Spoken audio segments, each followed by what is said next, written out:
Just a quick introduction to me. So my name is Nadia Khan. I am now an author, freelance writer, historian and accredited PR professional.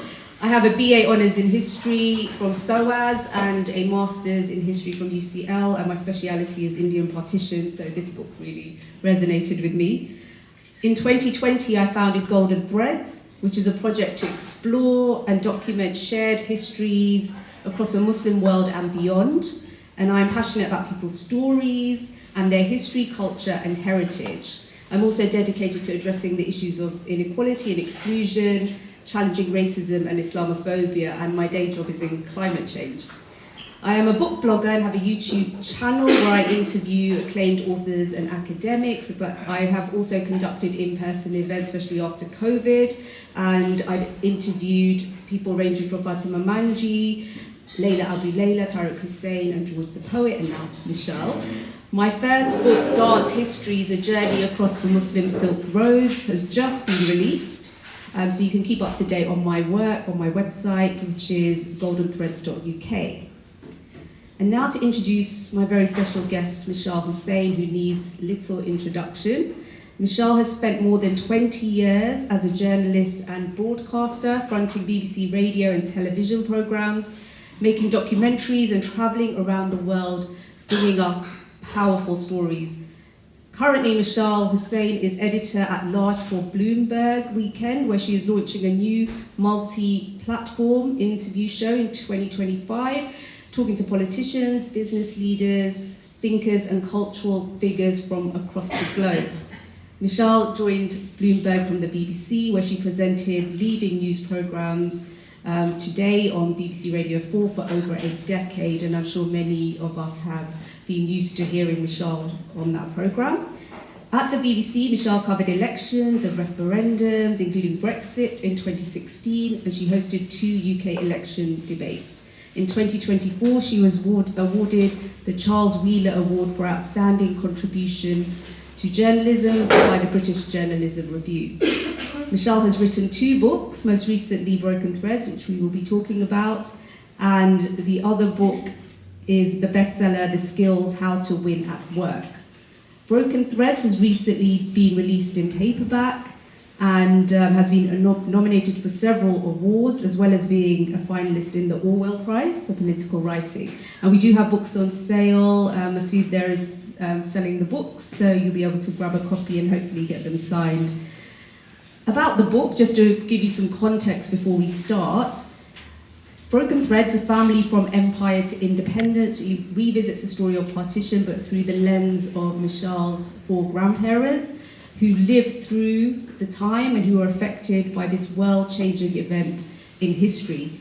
Historian Yasmin Khan calls it one of the darkest moments of the 20th century.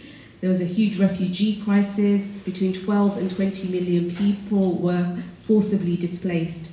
And Mishal's grandparents were witnesses to this huge global shift, the end of the age of empires and the dawn of new states. Her grandfathers, luckily for us, both left memoirs, and Mishal also found her maternal grandmother Tahira's cassette tapes that she recorded in older age. And you also did loads of extensive research, looking at primary and secondary sources and talking to relatives who also had memories of that time. The stories are recounted in such an emotional and heartbreaking way, and it inevitably led me, when I was reading it, to think of what my grandparents and their parents went through, really bringing that side of history to life. And what was really eye-opening for me also was to hear the stories of partition from a Muslim perspective, with similar family background to myself, so I really connected with it. And also your take on Muhammad Ali Jinnah, who we know often gets bad press in mainstream narratives, so that was really interesting, and we can explore that in a bit more detail. Mishal's own evaluation of the subject was based on the evidence she uncovered, which sums up her view about the way that the British conducted partition. And there's a quote that is used a lot, that you said, "It was hard not to conclude that decision-making was coloured by personal impressions in a way that was not fitting for a colonial power in the midst of a task with historic and generational implications. The book is extremely relevant to today's world, as Mishal speaks of many ongoing legacies of partition, including Jammu and Kashmir, one of the tragic ongoing legacies of the period. And this subject still causes huge contention even now, and it's still so raw. We recently had the situation in Pahalgam and the military escalation, which was very tense and worrying for everybody from all backgrounds. The trauma of partition comes across really strongly in the book, but also what I got from it was resilience and hope. And the impact also of partition was not only through those that went through it, but also the descendants of people that went through it, and it has and will impact generations to come. What I loved was the combination of personal accounts and the historical events of the time. In a time where people don't have time to read, especially academic books about history and about this period in time, this book is a readable and relatable story, and it brings the partition period really to life, so really recommended read. So I wanted to start, Mishal, with asking you a few questions, and then we will open up the floor to the audience. So this event actually is really timely because a few days ago, on the 2nd of June 1947, back 70 odd years ago, Mountbatten announced his partition plan, that Britain had accepted that India should be divided into mainly a Hindu India and mainly a Muslim Pakistan, encompassing the geographical separate territories of West Pakistan, now Pakistan, and East Pakistan, which is now Bangladesh. And you talk about this in your book. And I just wanted to ask you to start off with, were you always interested in partition, or did that come about later in life? And why do you think people are still so interested in partition stories, even though it's almost 80 years since it happened? Thank you so much, Nadia, and it's so nice to be here with you. We met here back in the autumn when we were brought together by Caroline and Catherine for an event here from the local Peace Talks group. So it's really nice that actually we've come back and seen each other again in the very same location. And I think Maqam is such a special place. The upstairs is going to be amazing. The downstairs already is, and I think there's just a very special spirit and atmosphere about it. Was I always interested in this? I think in many ways what I've put in the book has been in the back of my mind and the backdrop of my life, just as it was, for my parents as children and for my grandparents. It essentially their lives, that generation, in the UK we'd call them the wartime generation, but that generation of people born in the early 20th century, and it will be felt across communities in South Asia and in the South Asian diaspora everywhere. It's like half of their lives were as citizens of the empire, and then half of their lives were as citizens of India, Pakistan, later Bangladesh. And the migration of 1947 in many instances was followed by further migration, because once families have been dislocated once, then I think it becomes easier for that to happen again and for different choices to be made, because you've already been uprooted once. And when in a way I thought, well, this is a very well-known story. And then I started to think, actually my children probably think that the story of their family starts when their grandparents, i.e. my parents-in-law, when they came to the UK in the 1960s. And I thought, well, that's not really enough of a history. Actually, my children's generation have a very deep and rich history. And if I can put this story together, I do feel that my family are not exceptional or unusual. It is the story of millions of families. But I did realize that while the events actually around, yes, our family moved, are known within families and beyond, the actual portrait of a society, like what did it mean to grow up in the British Raj? How did people see their lives, how they knew that the acquisition of English was essential to social mobility and to progression and to jobs, and they make their decisions accordingly, and then suddenly one day it just all disappears incredibly quickly. And you're right that we are exactly 78 years on from the moment that Mountbatten, the Viceroy, revealed the partition plan. And what it's very worth remembering, which I detail in the book, is that a year before, in 1946, the British government had done a study and sent 3 very senior people to India to investigate, could India be divided and could the Muslims be given the homeland that the Muslim League were talking about? And they came to the firm conclusion that this was completely impractical and unadvisable, because communities were so mixed, because it wasn't the case that you could draw an easy line and solve this problem. And their recommendation was that it couldn't be done, and yet a year later it was being done. And the idea of Pakistan in 1946, while it was definitely a term that existed, it meant different things to different people. It didn't necessarily mean an independent nation state. People talked of it, as some people almost talked of it as an idea or a place in the mind. Other people saw it as part of a federation, or even an autonomous area, semi-autonomous area within India. So what it was a very, very opaque idea. And so events did move really quickly. And perhaps I might read just from near the beginning of the book to tell you a bit about my sources, because this is complex and contentious history, and I decided that my way into it would be the stories of my 4 grandparents, 3 Muslims, 1 Christian. And I felt that geographically they were all slightly different from each other. My Catholic grandmother was from the southeast of India. My mother's parents were both from what was then the United Provinces and is today the Indian state of Uttar Pradesh. And my paternal grandfather, Mumtaz, was the only one from the territory of present-day Pakistan, from Multan in the south of the Punjab. So there were slightly different social factors at play in each of their families, slightly different social class, different, imperatives that come from that.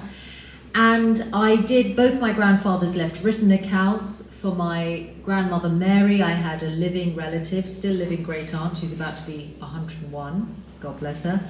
And then for my grandmother Tyra, I did end up finding some audio diaries, but before that I went through as many letters as I could and found I had a problem, because largely she was writing about the everyday. She was writing about what was growing in the garden and who was coming to visit and all the normal everyday things. So the bit I'm going to read from the book is essentially how I started to get the first indications that I could find something a little bit different. The letters would not give me what I sought, but within a separate cache preserved by my mother, I discovered one sheet of paper that looked different. Here, rather than addressing a person, Tyra had begun with a quotation. "Reality is never new, but we are new to reality," she had written, ascribing the words to the architect Frank Lloyd Wright, and following them with a paragraph about herself and what she saw as the contradictions of her life. There was her attachment to home, hearth, and loved ones. "One life seems too brief a span to enjoy them to my heart's content," she wrote. "The other side of the picture is my mental involvement and suffering at the political turmoil around which my generation seems fated to live. Undoubtedly, some nations that also achieved independence in the recent past have lived through much worse, and in comparison may consider this a utopia." This, she meant Pakistan, but that is poor consolation. There was no date, but from the events she went on to describe, I could place her words in the late 1980s as Pakistan moved from military dictatorship to an era where corruption and democratic politics went hand in hand. "As a young army officer's wife, I went through the Second World War," she said. "We had seen the emergence of Hitler, and it was nothing short of a miracle to witness his fall. The emergence of a personality like Gorbachev, endeavoring to put an end to Russian expansionism, is yet another miracle which may bring endless peace to mankind. And so one lives in the hope," she wrote, "that to every action there is a reaction." It was, to my delight, intended to be the start of a memoir. For some years now, I have felt the urge to put my reactions to so much that happens around me on paper, Tyra said. In years to come, it may become a comprehensive and objective account of events that have shaped our destiny. She planned to look right back to periods she had lived through, but whose significance she had been unable to appreciate at the time. Going back to when the concept of Pakistan had been accepted, a separate Muslim state to be carved out of India, I was politically not mature enough to realize the gravity of events taking place around me. For several more paragraphs she continued in longhand with some crossings out as she rethought and reworked phrases before she copied out a neater version on a second sheet of paper. Then the account petered out. Whether she was interrupted too often, lost heart, or found it too emotional to look back, I will never know. But it meant that I was left with a tantalizing fragment rather than the complete story I craved. So in many ways, I feel like I put together and completed the story that she hoped to write. And I love at the end where you dedicate it to your sons and your nephew and say that this is also your story, because they would not have known the details if you hadn't done this. And hopefully, I think you said somewhere that they don't really listen, the kids don't listen about these things, but one day hopefully they will want to learn more and they'll have this beautiful resource. And I should say, actually, on the dedication, while I was writing it, at one point the boys said to me, "Are you going to dedicate it to Baba," meaning their father, my husband? And I said, "No, I'm going to dedicate it to my mother, your grandmother," which was absolutely the right thing to do, but my husband does get a warm mention. Yes, I saw that. I wanted to ask you about this feeling of rootlessness that you talked about, and I think many of us feel that, especially in the diaspora. And there's a quote in the book where you said, "At boarding school in the UK, I became conscious of the deep roots that all my English friends seem to have, embedded into a network of similar families and closely attached to places and homes that went back generations. I had no such connection to the fabric of the land, almost as if I had no history of my own." And that was just really impacted me, because I think I felt like that a lot. You don't belong fully here, you don't fully belong in Pakistan. And I used to feel that, when I was younger I used to say I'm from Pakistan, but as I got older and I studied at SOAS and I learned more about partition history, I felt more comfortable actually saying, well, actually, I'm from the whole story. My dad's from India, my mum was originally from Delhi, and then they moved to Karachi, and so people get an earful when they ask me now. But I feel that I can't just say, just Pakistani. Yes, I was born there, but there's so much more. And I wanted to ask you, we still, a lot of young people, and even older people, just don't know enough about their partition stories. And because it is often painful for elders to share, and you did say this in the book, that, you know, sometimes it's you know, when they're older or when they passed away, that is the right time to share it, because it is sort of reopening all that trauma. So we don't always get this full picture of what happened, and I feel like we're burying quite a big part of our identity. And after 47, we started to build a whole new identity, which isn't really that long. So I wanted to ask you, by writing this book, did it help you to feel more rooted and that you belonged and that you knew your history more? Did that help you? And we have this in common in the sense that, you know, both of us have our heritage. You know, a lot of it is in India, like on the territory of present-day India, and it's quite difficult to access physically if you have connections for Pakistan, and many of you will know this experience. And had I not been writing this book primarily during COVID, I might have tried to do it as a travelogue, but essentially I couldn't, and I was quite grateful for that in the end, because it forced me to make it a journey of the mind. And I thought, I'm going to claim this heritage, this Indian part of my heritage, in whatever way I can, because it is a part of me. I knew when I visited my grandparents, I grew up in the Middle East, but we'd visit my grandparents, my mother's parents, in Rawalpindi near Islamabad every summer, and their home was incredibly important to me. But I knew that it was a relatively new home. It had been built in the 50s, and that the homes that were part of their childhood were completely inaccessible to them, and yet geographically not at all far away. So I knew, therefore, that there were these complexities and this lack of being able to get to these places like Lucknow and Aligarh, which were my grandparents' hometowns. And I still, you know, I see my British writer, journalist colleagues and friends going off to like the Jaipur Literary Festival, traveling to India with so much ease. And I thought, you have no idea how difficult it is for people like us. And yet, of course, people like us are so much more connected than people like you are. So this is one of the tragedies, and of course it's going to become even more difficult now. In February, I went on foot across the border, Atari to Wagah, between Amritsar and Lahore.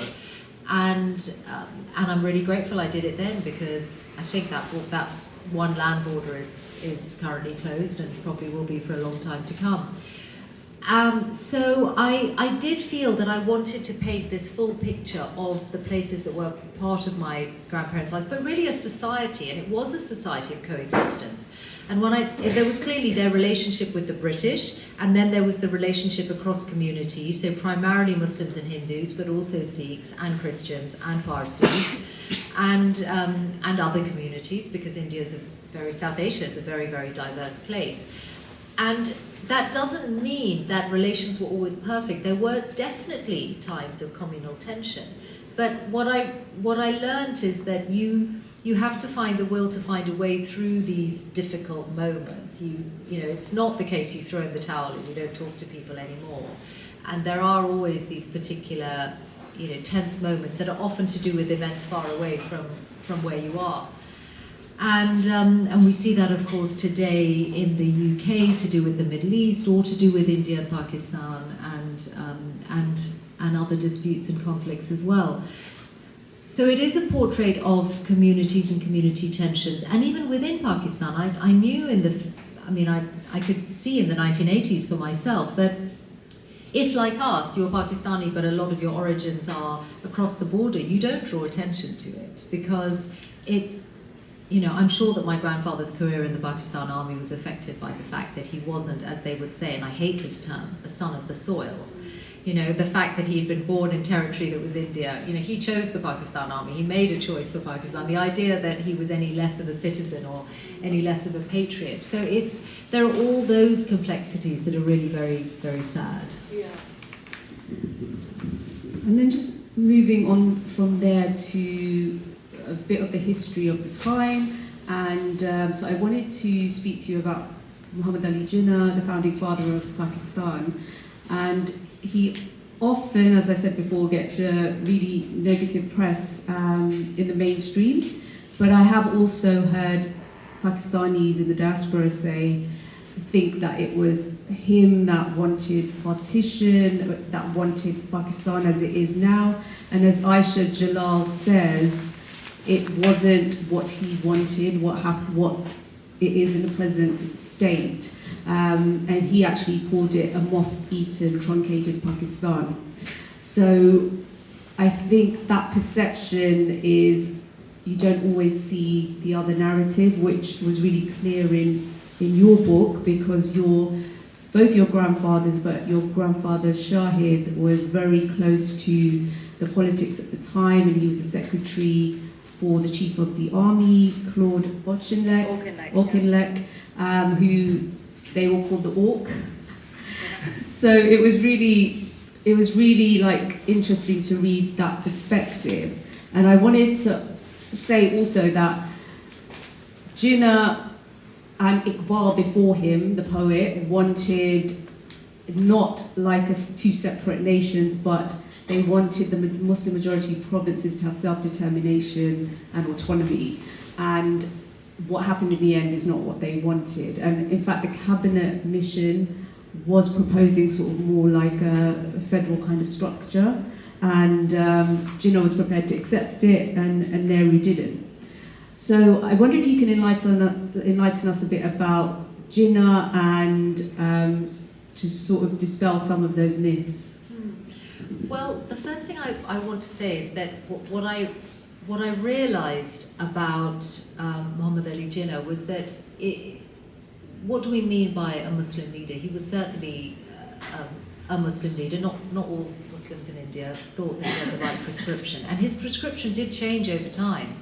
He was initially he was a child of the late 19th century, and he had come to England he was from quite a humble family, but his father, who was a merchant in Karachi, had a British business associate, and his father had just enough money to send him to work with this business associate in London. And the young Muhammad Ali Jinnah got here aged about 17, 18, and started going into proceedings in the House of Commons. The first Indian origin MP had been elected, Dada Bhavana Ahuji, and actually to the seat of Finchley, I think. And there was a real sort of time when, the stirrings of what would, the end of the empire, and lots of people fired up with the ideals of liberalism. And Jinnah absorbed all of this, decided he wanted to do law, did a special application to Lincoln's Inn to say, even though I haven't studied Latin, he wrote a very compelling case to Lincoln's Inn saying, please can I be admitted to the bar or to study for the bar, even though I haven't studied Latin. And they still have on record the very persuasive case he made. So he had a reader's ticket to the British Library. He was, just absorbing all that was happening politically. And he went back and became a very, very successful lawyer, one of the most successful lawyers in India. And what my Muslim grandparents saw in him, I think, was that he was the symbol of progress. He was a self-made man. He was a man whose sister was not in Parda, whose wife was not in Parda, whose wife was not a Muslim, he was not landed gentry or... He was a middle-class person who had become very wealthy and done well for himself. So he was a role model in a very broad sense. And I think really what Jinnah was striving for was the right to make sure that Muslims would be able to practice their religion and that their rights wouldn't be trampled, and you would be able to just live your life according to your faith. But he certainly had massive differences with theological leaders and was not a religious man himself. And it's clear, definitely after independence, my grandfather Mumtaz, who was in the Air Force, was a medic in the Air Force by then, greeted him when he came as Pakistan's Governor General to the Air Force Mess in Peshawar, and he said, "So, what would you like to drink?" And he said, "I'd like a sherry, please, a dry sherry." So, and of course, I'm not saying this in a way that these are not indicators of your faith or how you. These are just, I'm just mentioning it as in, I think that he's a man where there are many different things going on in his life, and he doesn't fall into easy categories that today we want to put him in. So I think the idea of what a Muslim leader is really worth thinking about. It's what you want to be in all kinds of ways. It's certainly not the same as a religious leader, and Jinnah would never have called himself that. And in fact, the first Sunday after independence in Karachi, he went to church because he wanted to make sure to tell Pakistan's Christian community that their rights were important. He had a Hindu in his cabinet. So, and he certainly did not want the Hindus and Sikhs who lived on the territory of Pakistan to leave, as they did. I think that he always envisaged a country which had very large minority populations, and he saw that as a balance. India would have a large Muslim minority, Pakistan would have very large Hindu and Sikh minorities, and that's the way he wanted it to be. So it was a tragedy that with the deterioration of the security situation and the rule of law, people left out of fright or left because they didn't see a future, and then those minorities became small minorities. So all of that, I actually want to read a bit more. The reason I was flicking through the book is I wanted to just paint you one. So my grandparents all met Jinnah, and my grandfather Shahid had one sister. While he wasn't terribly politically, certainly not politically active, and not very probably politically conscious, at least not in a party political way, Shahid had one sister, my great aunt Jamila, who was very politically active and was, as he says quite dismissively, a leftist. And she was a member of the Communist Party, or certainly inclined to be a member of the Communist Party. But by early 1947, she's thinking, well, should I be giving the Muslim League a bit of a look in? Should I be thinking about what Jinnah has to offer? And she said to her brother, look, you live in Delhi, you're close to that circle. Can you get me a meeting so I can go and meet the man and talk to him? And so that's what happens. So this is the part of the book that is about that. By now, Shahid and Tara had placed their trust in Jinnah, who was becoming known as Qaid-e-Azam, meaning the great guide or leader. This support for the Qaid, as they called him, was not, however, a settled view across their families. Shahid's most politically active sibling was his sister Jamila, who had been a committed leftist and communist. But the Muslim League's 1946 election success had made her want to know more about its leader. Shahid agreed to take her to see Jinnah, and they went together to his large house on Aurangzeb Road in New Delhi. As they sat together and Shahid heard the tone of his sister's questions, he almost regretted agreeing to the visit. Jamila seemed to him far too direct and not at all tactful. He tried to stop her, but Jinnah interrupted him and continued to address her points for what seemed a very long time. Finally, Jamila stood up and they took their leave. She kissed his hand and said she had been converted to his way of thinking, Shahid wrote. The Qaid smiled at him. Look, my boy, I have not wasted my time, he said. I have gained a worker. That's brilliant.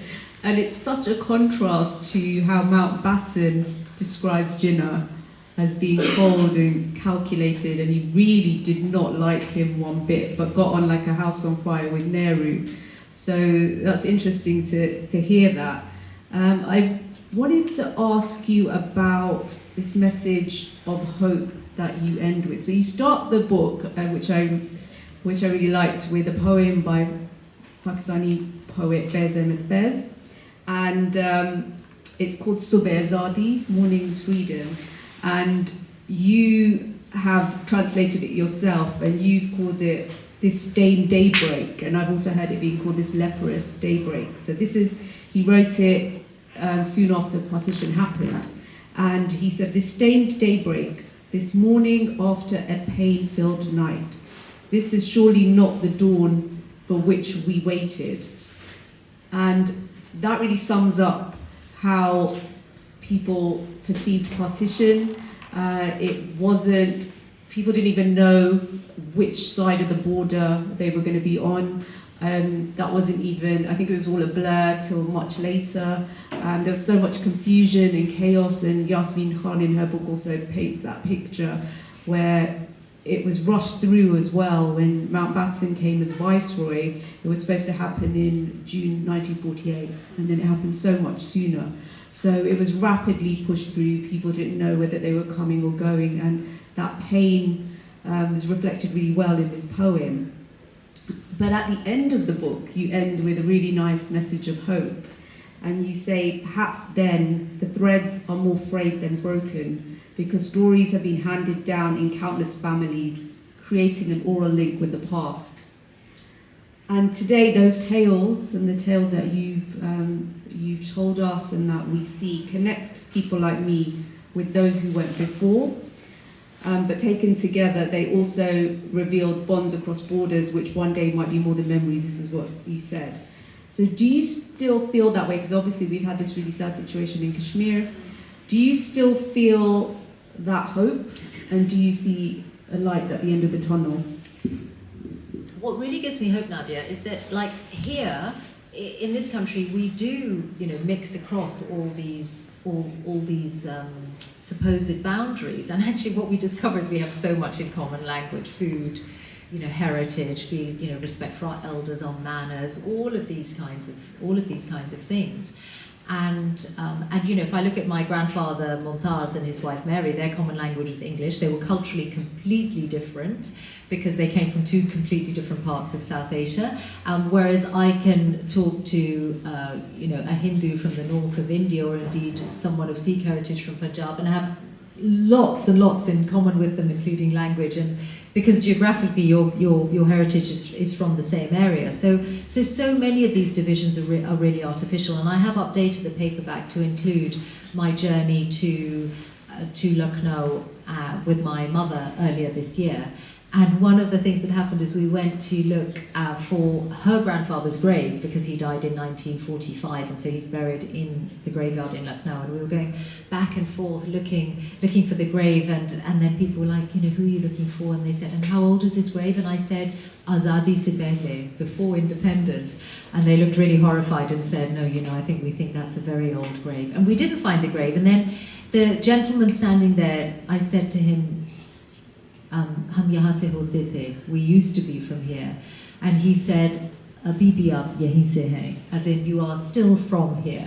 And it was such a sweet thing to say, and which is why, again, you cling on to your heritage in whichever way, and you take it however you can find it. So of course, yes, what gives me hope is that all the ways when people are allowed to mix, and sadly I think this is why leaders prevent cricket and musicians and actors and poets and basically prevent most normal visits across the border, when I crossed that border, the people who were going from India to Pakistan are largely Sikh pilgrims, because so many of the sites are in Pakistan, so there's a special pilgrim's visa that is possible. But I think, the mixing is a massive threat to keeping relations as the way they are, and that's why it's left that way. I did want to say something, because this book is shortlisted for the Orwell Prize for Political Writing, and that I'm pleased about that, because it did become a much more political book over the course of writing it,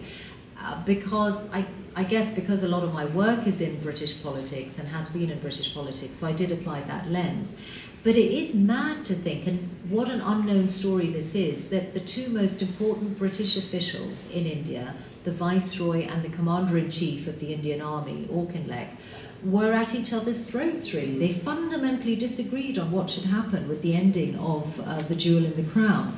And that, I think, is an untold story, and I have told it here. And I'll just read a little bit about my grandfather Shahid, who, because he worked for Auchinleck, was kind of in the room where it happened a lot of the time. And he was able to observe these people personally as well as politically.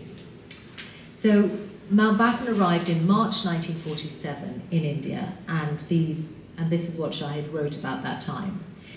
Given his role at Auchinleck's side, Shahid was soon able to form a personal impression of the new viceroy. Mountbatten was clearly a man of energy, he thought, but the degree of haste that appeared to accompany him in every endeavour seemed unsuited to the complexities of India. Nothing happens here in a hurry because of the intricate interracial, religious and political currents, he wrote. He wondered why Mountbatten had been chosen for such a consequential task, especially given his lack of prior knowledge of the issues or experience of diplomacy or governance. To my mind, he concluded, his whole image and career has been built up because he is a member of the royal family. Mountbatten's cousin was George VI. Shahid worried too that the previous sense of teamwork between Viceroy's house and army headquarters had evaporated. Early on, he saw Auchinleck and Mountbatten disagree on whether British or Indian troops should be used when civil authorities asked for the army's support. Communal violence had made such call-outs more frequent, and Mountbatten believed Indian troops should be used. Auchinleck was deeply apprehensive about these soldiers being repeatedly exposed to scenes which might well involve the targeting of their own community. India's police forces had already become partisan, too often interested in protecting only their co-religionists, and Auchinleck did not want the same to happen to the army. In many ways, Mountbatten has increased the Orcs' problems, Shahid recorded on the 31st of March. He is of no help to him and seldom accepts his advice. A lack of trust between military and political circles was setting in. Where army officers used to refer to Mountbatten as Pretty Dicky on account of his looks, he was now more likely to be called Tricky Dicky. Thank you. So I think at this stage it would be good to open up to the floor for any questions. Does anybody have a question they'd like to ask? Nikki? Hi, Nadia. Hi, Mishal. Thank you so much for writing this book. I think it's really important because we're part of a generation that really is the last generation that's heard these stories from their grandparents and their parents. So, my grandfather himself, he was in the British Indian Army at the time in World War II. And I just wondered, because something that really interested me about the way he told his story was how his identity changed like a flick of a switch. So, he was in Japan at the time, at the end of World War II, as part of like a mission from the Allies. It was an occupation. Yeah. So the Americans didn't want it to look like an imperial occupation. So they were like, all the Allies and all the different component parts have to send, a small part of their armies. So he was part of the British Indian contingent in Japan. And while he was there, partition happens back home. And so he's British Indian soldier in Japan. And he's part of this advanced party that's going back. And they asked by the commanding officer, do you want to go back to Pakistan or do you want to go back to India? And they have no idea which side of the border their homeland is, which side of the border their families are, where the boundary is, where the international border is going to be. So we're in Jhelum, which is quite close to the border anyway, and we're Kashmiri as well. So we're already migrated from Kashmir into Jhelum. So it's a really tricky situation for him. But he's like 398 or something of us, and 396 Muslims, 2 Sikhs. And the 2 Sikhs, without knowing where their families are, where their homes are going to fall, which side of the border, they immediately say India. And the rest of them, 396, all Muslims, they all say straight away Pakistan. And they have no idea where they're going to be. And then, where their families yeah, are, where their villages, where exactly, actually their villages, where the line is, yeah. And then when they come back, their ship is headed to Madras. So they're on the ship like, I don't know how many weeks. And they headed back to Madras, which is in India. And then they're soldiers with their rifles and everything, and they're told to, give up their arms. And they're like, no, we're Pakistani soldiers now. We're not going to give up our arms. So how did they get from Madras all the way across to... By train. So Wow. What happened was That's a brilliant tale. they were on the ship for I don't know how many days because they refused to give up their arms. Yeah. And the commanding officer on the other side, he was obviously a British guy, and he was like, don't worry, I promise you nothing's going to happen, we're going to, keep you secure in the barracks. And I was like, it's not about keeping us secure. We're Pakistani soldiers, we can't surrender our arms to the Indian army. That's not going to happen. And I was like, yeah, but like 2 days ago, you were still Indian. He's like, no, we're Pakistani now. And then, yeah, so, is that discussed in the Well, book? that is a great tale. And Yeah, obviously, they had to go to jail. because I've never thought about those soldiers and officers who were serving overseas. I mean, there are amazing stories of, the cadets in the Indian Military Academy in Dehradun, and like overnight they're like, okay, you cadets are like being whisked out and taken out. So and of course really there's one of these I put in the book, like really sad when regiments are divided and people have to leave their regiment because their regiment is going to India or to Pakistan. So they're leaving and their unit is being divided, and often they have a Khana feast at the end. And there's one account by a British officer which I found in Auchinleck's papers. Auchinleck left his papers to the University of Manchester, and I went to look through them in the archive there. And Auchinleck kept this memo from a British soldier who says, it was time to leave, and the senior Sikh wept in my office but the compulsion of outside events had become too great to bear. Like everyone knew it was the only thing to do. And my grandfather was given the job when he arrived from India to Pakistan, and he's given the job in GHQ in Rawalpindi, completing the order of battle of the army. And what this meant was finding the units. And some of them, they were all over the place. And he said some of them took months to track down because they were in other parts of the world or they were in really remote areas. And so it was, and some of them were kind of never found because they disappeared. And of course also the other interesting and important point is that the assets which were divided, a lot of them, like if you imagine that the most developed part of British India is the central area, so the northwest and the east are the much less developed areas. So all of your military workshops, your ordnance factories, all of that is basically likely to be in India. So what do you do when Pakistan doesn't have any shipyards or any, ship repair or any of these things? It becomes incredibly complex, and a lot of the assets that were supposed to be transferred were never transferred. And so I detail a bit of that. Uncle Moz. Hi, Simon. It's great to hear you talking about the book, Mishal, and of course there are so many of us with complicated stories. My family's story was on the Indian side of the border, but lack of historical record, lack of access, these stories are disappearing. I've been lucky enough to be able to visit Amritsar and Ballamore over the years and so on. And kind of fascinating experiences talking to Punjabis, Sikhs and Hindus who migrated from the backwaters now in Pakistan side. But I wanted to ask actually about kind of today, where things are. I can anticipate the response to your book from kind of South Asian origin folk like some of us in this room and others in London and across the country. What kind of reaction have you had to your book from those involved in British politics who bear some responsibility for the tragedies? Is there a sense of this is history and forget about it? Is there any sense of contrition? Is there even a sense of awareness of just the depth of the tragedy and the emotional kind of trauma, actually, that people still carry? And a second question, if I may, which is that Nadia and you've talked about the divisions in South Asia. In fact, Rachel and I have just been to India and didn't go around talking about connections to Pakistan at all, because it wouldn't have played at all well in this time. And oftentimes those tensions and divisions from South Asia translate into Britain. But actually, is there an opportunity as the generations pass to do the converse? Is there an opportunity for the mingling and the togetherness here to actually create prospects for healing in South Asia? Yeah. Yes, absolutely. And I think sometimes, when our communities are looked at through this lens, like, is there going to be trouble here because of this? And I'm like, stop, please stop, like, looking at us as people who are just going to, cause trouble because we're just like, at a moment's notice, we're going to erupt.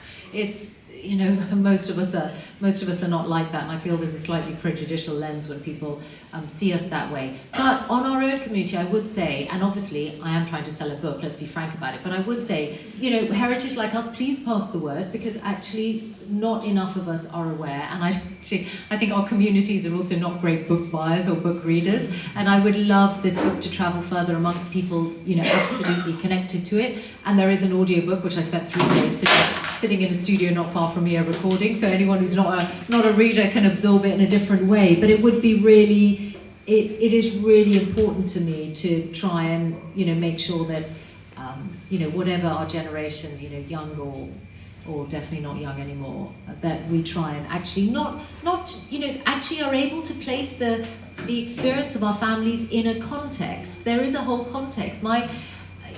Where people were following, I know that my grandparents in their time, they know what has happened in Europe during the Second World War. They know that borders are shifting and new countries are being created and people are moving, and they also know, they were certainly following what they realized after the Second World War had happened to the Jews of Europe.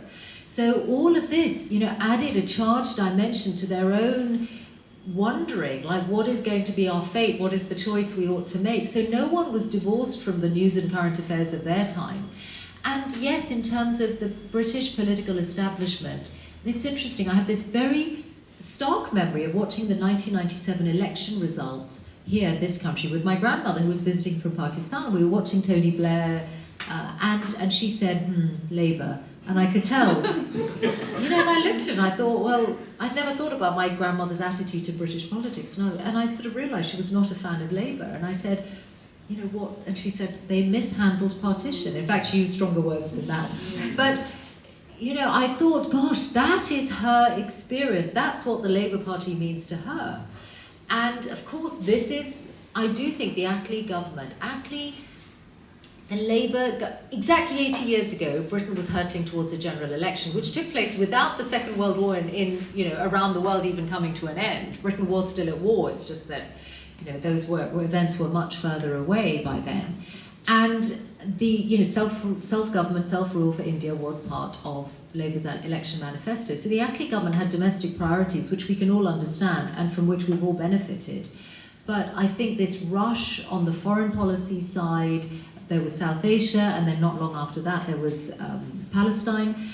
And so I think that, yes, if people look again at the foreign policy record of the Attlee government, and especially at a moment like this with the heirs to Attlee in government now, I think it's an important, it's really worth thinking about what it has meant generationally. There was an effort to think we'll deal with this and we will solve this communal problem and we will paper over a lot of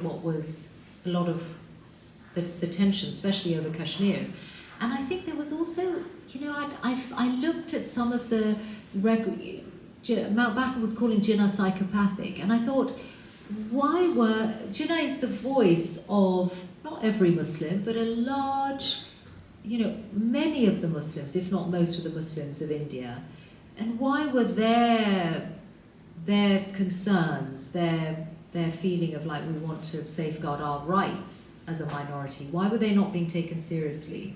What does that mean? What does it mean for why you're looking at how you're perceiving one community rather than another? It was so, and of course I also look at Northern Ireland and I think, look at that, it's not perfect, but it is an example of people thinking very hard. What does it mean what does a system of government that makes people from different communities feel that they have a stake and that they're being listened to and that there is cross-community consent and that their rights are not going to be trampled, what does that kind of model look like? And when outside powers say, we will guarantee this agreement, we will stay vested in this agreement, we are signed up, our names are on the Good Friday Agreement as well. That vision was not there in 1947, and I think the world could be very different if it had been. Yeah. Your aunt, yes. You have to take that question. Yes, I have to. Well, what I would like to ask you is that one of the problems of diaspora, Pakistanis, Muslims from the subcontinent, is that, as you said, you have a disconnect with that history and you don't know where you belong and what it is. And also, you don't know where to go to find this information. From your background, of course, you were able to do that. But a lot of us are told things that we don't even know are true half the time. And I certainly know when I went to Pakistan for the first time when I was 15, that I felt really backward, actually, as somebody coming from here and going there, and that they were actually far more modern and advanced and, just getting on with life than we were as minority diaspora in Britain.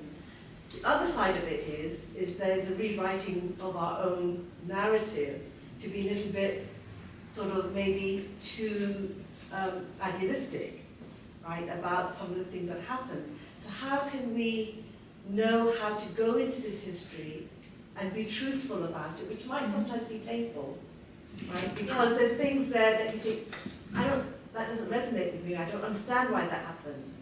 And then how do we not allow it to affect us in the new lives that we live in, because it's changed. So I'll say something about sources first of all, which is that I know that you'll see what I put in my book, and it looks like, well, it's okay for her grandparents left records behind, but I can honestly tell you that when I started off, I didn't feel I had that much information. I felt that my grandfather Shahid, it was very impersonal what he wrote. He was writing like the history of, he did publish his Partition diary, but it was full of the names of important people, and I was looking for like, okay, where were the children? Where was Thaira? What was the conversation you were having with her? Shall we go to India and Pakistan? There's no record of any of this. And then I did have my grandfather Mumtaz's not-for-publication memoir, and that gave me a little bit more, but I didn't feel I had really anything about my grandmothers and what they really thought. But as I started looking, and then so to anyone who wants to do this, I would say, look, write down what you do know, and you should definitely be writing down that. But we all have these stories, right? You write down what you do know, and then you start asking around, and you will always find that people, when someone will say to you, yes, that particular second cousin, they know a lot. And you will then start talking to that person who you might never have, because they're always people who I think of as the keepers of family history. You will find them. They won't probably be your nearest relatives. And then you go to places like the British Library, where the British, amazing record keepers, if you know like the family was from Jehlam or from a smaller village, you'll find like the gazetteers, which recorded what that area was like at a particular point in time. The population was 20% Muslim, 30% Sikh, 50% Hindu, whatever. And you will find a social portrait. What are most people doing? You'll build a certain portrait. Then if you have family who were in the forces, there will be records. And then I had amazing moments where I don't really go into this in the book, but the Indian National Army, like how many of you know what the Indian National Army was? Some of you will know, right? To anyone who doesn't, they were the soldiers who essentially went over to the Japanese during the Second World War. Some of them under duress, some of them because the Japanese said, why are you fighting for the British? They haven't even given you freedom. Some of them to get better treatment as prisoners of war. So for a whole variety of reasons. As these soldiers were then taken prisoner as the Axis forces fell in Southeast Asia, they were brought back to India, they were kept in the Red Fort, they were all interrogated, because British officers in particular were like, these people are as bad as any British person who went over to the Nazis. And Auchinleck said, he said, it's not the same. It's not the same. There are people who committed acts of great brutality and they must be punished for that. But he said, you have to also see this as people who were not free in their own country and who only were disloyal in these very extreme circumstances and who had suffered discrimination all their lives. And he told his British officers, and your wives often discriminated against these officers' wives. You know, they were not treated equally in the officers' mess. They were not, all kinds of social dimensions to this. The reason I mention it is at one point in the British Library, I called up the interrogation records from the Red Fort, and this extraordinary sheaf of like huge handwritten notes came out. And I looked at this and I thought, wow, I mean, if my grandfather had been one of these prisoners, I would be going through this. But as it is, this is another story. But, you know, there will be people's grandfathers and great-grandfathers whose interrogation records will be absolutely there. So even if you feel you don't have anything, you will find more than you realize. And yes, the difficult aspects, I did work really hard to make sure I was reflecting the mirror image of what my family went through. So my grandfather grew up as a Muslim in Multan.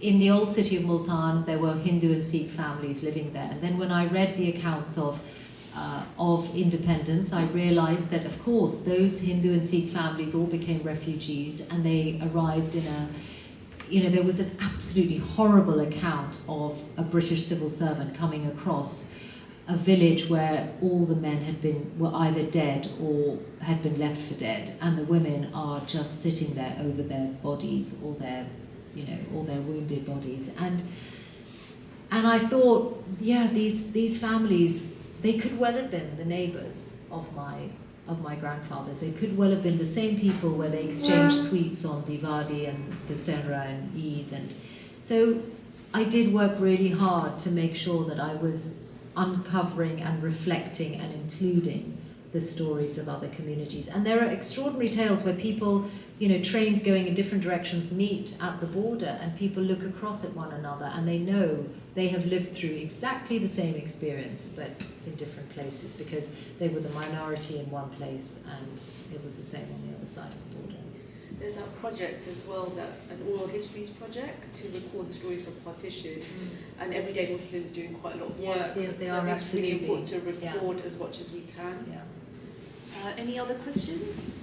So we've got, we'll come to Eleanor and then we'll come down this side. Hi Michelle, I was curious to know what the reaction has been to your book in India and Pakistan.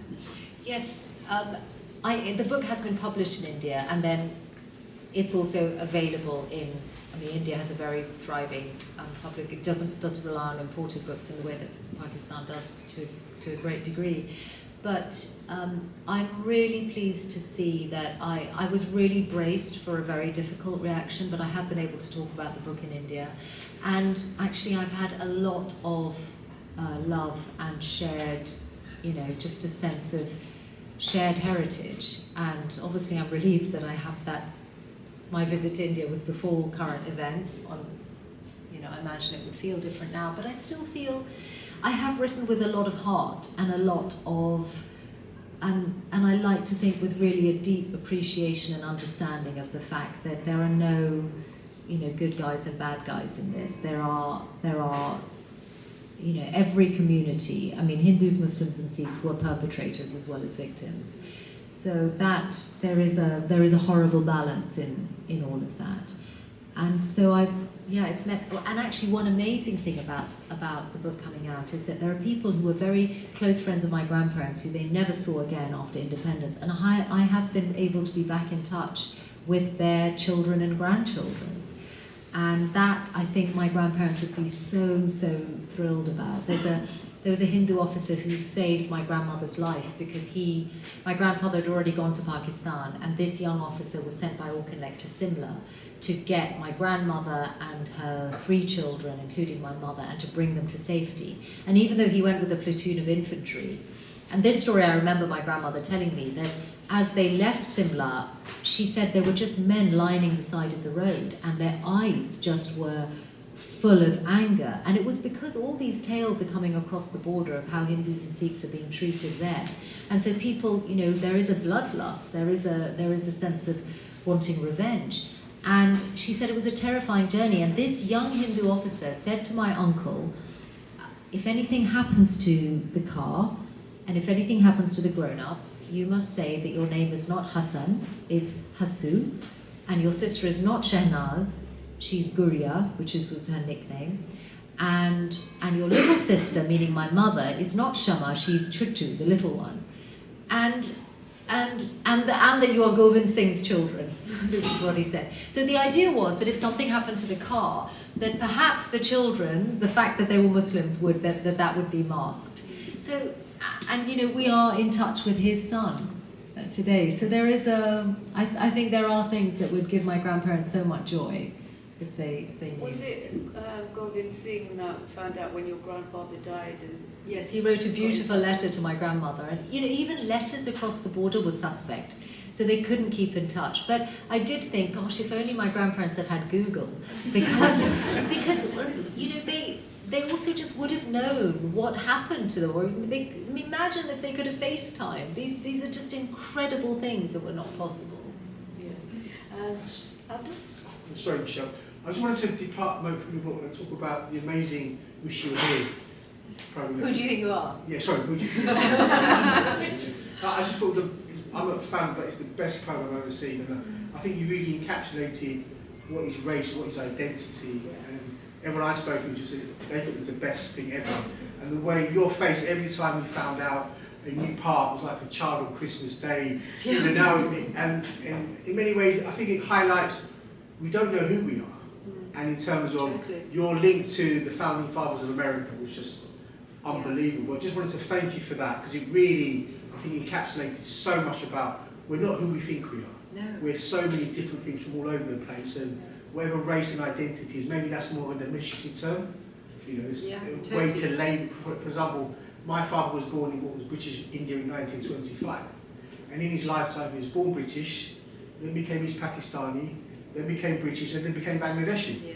So I always say to people, it's more a line on a map or an administrative term, more than who you are. And I think the story you just said a minute ago, you saw the brutality and the love of a young person willing to sacrifice himself for your grandmother, and you kind of think that in many ways encapsulates who we are as human beings. Yeah. When it comes to it, we're capable of brutality, but also great acts of love. But I just wanted to say, who do you think are great program? It's my best, and I just wanted to thank you for that. Thank you. And Well, so, I can't claim any credit at all for that research, because the amazing thing about it as a broadcaster is that you do no work. You go along, and the whole point is like you do nothing. Like everything is just revealed to you along the way, and you kind of want to be a bit prepared, but you can't be. And yeah, that link to the founding fathers, a couple of people have written to me and said, you can definitely now be a daughter of the revolution, which is a society. And then I had this message on LinkedIn the other day saying, your sons can be the sons of Cincinnati. And so I can document this. And then I thought, God, are they going to be the first Muslim descendants of the founding fathers of America? I don't know, but it is extraordinary what you find when, you know, this kind of level of research. So it was a really extraordinary experience, and of course it made me think about migration differently, right? So my ancestor Joseph Farley, who left Massachusetts in about 1815, he went to seek his fortune in India, which is what today we would call economic migration, but because he was white, we call it seeking your fortune. So, he got a boat, didn't he? and the other thing is that in Broken Threads, I mentioned about finding my grandfather's passport that was issued in 1932, and his national status is recorded as British subject by birth. So he was British, right? Which means all of our ancestors basically were. So it means that, okay, I thought, am I a daughter of an immigrant to the UK, or actually am I the granddaughter of British subjects? And so it makes you change so many things, like I feel different about immigration, and like, you know, the British Empire, of course it was quite clever about the rights it actually conferred, but I've seen it in black and white in my grandfather's passport, and of course having a passport was pretty unusual at that time. But any of your ancestors who of that generation who would have had passports, that would have been recorded for them as well. And he fought in the Second World War as a 17-year-old. So I always say to people, we've always been British. So this ideal is irrelevant, because and in many ways, maybe you should write to the person in the White House and say, look, I'm more American than you are. Just to say it, not that we're going to bring politics into it, but no, thank you for that. It was an amazing programme, and I really enjoyed watching it. Did you do that after the book? Yes, well the strange thing is, as it began, when Who Do You Think You Are first approached me, and there's a sort of two-stage process where first they sort of say we're interested, then they do some research with no commitment to you, because they may not find anything interesting enough to sustain a 1-hour programme, and they said they've pretty quickly realised there was more than enough to sustain a 1-hour programme. But they did say, I said, look, I am writing a book about my family at the time, and I said, my interest in this is the 20th century, and they're like, it's fine. And I didn't know which grandparent they were going to look into, but then they did tell me, we're interested in Mary's ancestry. And I still thought, okay, I know her father was Irish, this will be Ireland and India. And then early on, before we started filming in India, they said, there will be filming in another country that is required. This other country also requires a visa. And I was thinking, this other country, it can't be Ireland, because I'm sure I'd be able to film in Ireland without a visa. So I was really confused about that. And the other crazy thing about Who Do You Think You Are is that obviously we needed Indian visas for the whole team. And this application went in, it took a long time, and I got in touch with the press attaché at the Indian High Commission, and I said, I'd just like to, have you got any news about my visa? And he said, can you remind me which programme it's for? And I said, who do you think you are? I just replied with the words, who do you think you are? And so, and sometime later, when we got to know each other better, he said, I did think that was quite an aggressive way to respond to my question. Brilliant. We could take the final question from Tanya. Yeah, it's more of an observation actually. Have you read Why I Write by George Orwell? It's a series of essays that you can find on Penguin, which I'm reading recently, and I'm rereading it. It's very interesting to actually understand Englishness. And I actually discovered my family are from Bihar, so my parents are first cousins, 2 brothers. My maternal grandfather stayed in India, my paternal grandfather went to Pakistan. To East Pakistan or no, to West Pakistan. And then my parents married in 1965 with the war and everything going on, and it's probably a Bollywood love story if I really went into it. But I actually discovered that George Orwell was born in Bihar. Yes. And was I think part of the Burmese. Yes. So it's more of an observation. Have you actually read a series of essays? Do you know? I feel like I've maybe read one of those, but at your recommendation, I'm going to read it again. Yeah. Especially because you've been shortlisted. Cliff Richards from Lucknow. Oh, wow. Especially because you've been shortlisted for the. Yeah, you're right. Yeah. Good book. Very good Yeah. point. Thank you. You know, I better read it before. Yeah, before I'm doing an event with them in a couple of weeks. Good, very good point. Thank you. We might have time for one more question quickly, if anybody wants to come in. Suzanne? Hi. You talked about your grandfathers, how they were close to politics, and of course those are people who tended to write things down, weren't they? And lately there's a lot sort of sound bites coming out about women and the importance of women in passing down history. Did that emerge to you at all in the book? Were there differences I think you alluded to it earlier, the differences in the kind of information you got from So I was definitely interested not only in the stories of my grandmothers, but in the position of women, because when I realised that there was my grandmothers both had educational opportunities which were impossible for their mothers. So there's a big shift, not only in social mobility happening in the early part of the 20th century, but there's definitely also a big female emancipation. Like, both my grandmothers were studying to be doctors and a doctor and a nurse respectively at a time when that was still pretty unusual. So I wanted to capture that shift, and my grandfather Mumtaz, whose mother and sister were in Parda, was able to also, his description of what that actually meant for their lives was really useful to me, because exactly not only what they wore, but how they when they left the house to get into the tonga, the horse-drawn cart, that even there'd be a sort of big cloak that was placed between the house and the tonga to even shield them from passers-by as they got in, even though they were fully covered. All these I found just like fascinating little details. But yes, the actual stories of the women And I remember my grandmother Thyra saying this to me because she knew she had a story in her, right? She knew she had a book, and she would say about my grandfather, it's fine for him, he can go and disappear off into his study. If I did that, this house would come to a standstill. And it is, you know, it is that like that for women today. And so I did find these audio snippets that really helped. And then my great aunt Anne, she really, really helped me paint a portrait of their childhood, very difficult. You know, as is so often, the loss of a parent in early life affects your life chances, your chances of education, your chances of what you can do with your life. And they lost their father very early, and then the nuns in their convent kept these children in school and said, you don't need to pay the fees. You know, one day you can pay us back. And it took my great grandmother 25 years to pay the nuns back for the education, but it essentially enabled her daughters, all her daughters and her son, to be professionals.